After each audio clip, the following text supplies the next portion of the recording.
ইতালির ভাষায় হরেন দেওয়া মানে একজনকে গালি দেওয়ার সমান। আর এরা এখানে দেখেন কি আন্দোলন করতেছে ট্যাক্সিওয়ালারা। আমি জানি না এরা হরেন বাজারে কোন আন্দোলনটা করতেছে।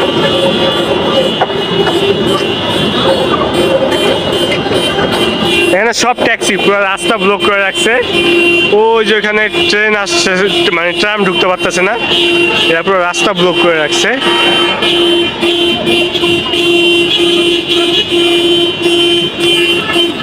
আই ডোন্ট নো কি জন্যে। হ্যাঁ, এরা কি ভাষায় গালি দিতেছে, ভাষা ইউজ করতেছে না, এরা গালির হরেন ইউজ করতেছে। এরা হয়তো কিছু একটা বোঝানোর চেষ্টা করতেছে, কারণ আজকে এমনি সফরেও মেট্রো মতো চলতেছে না। এরা কি বোঝানোর চেষ্টা করতেছে, এক সিরিয়ালে সব দেন পিসের ওই যে একটা ট্রাম।